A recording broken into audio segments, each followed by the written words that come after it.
Rev up your engines! Levi Wagner says, Scotty, what's your opinion on the old Toyota pickups like the ones from the 80s and 90s?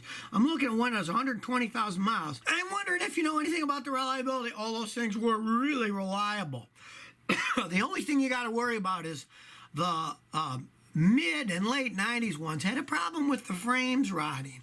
So if you're looking at one with that mileage, geez, that's low mileage, you know, for one of those things, crawl under it.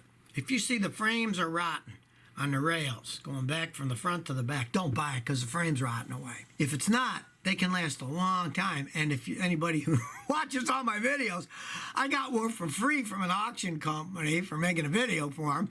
And it had the rotten frame on the one side. And I welded quarter-inch plate steel on there and then sent it to my son in Boston, and he's still driving it 3 years later. I was just up there at the grandkid's first birthday party, and my welder's holding up.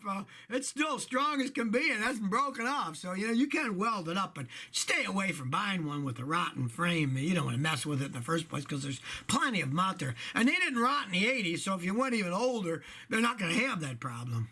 Etho, though, says, Scotty, why does my engine only knock when it's cold and go away once it's warm? Very good question. Here's the answer. You start up an engine cold, the metal's cold. When metal's cold, it shrinks a little bit. So let's say you got rod knock. Rod knock is when you start it up. Well, the rod's knock because the bearings are worn that hold it in place. But they're only worn a few thousandths of an inch. Once the engine heats up, the oil gets hot, and the metal expands. As metal heats up, it expands. Then that gap is smaller because it's expanded and the noise goes away. I see that all the time. Now, if it's really minor bearing wear and it only knocks for a few seconds and stops, sometimes guys can drive them years that way. But if it happens all the time, generally means your engine's starting to go out. And you might think about either putting another engine in or getting another car. Kausic Ambakar says, what do you think about putting bigger tires on a Honda CR-V 2004? What maximum tires can we put on it? Okay, I don't advise changing car tire sizes for one main reason.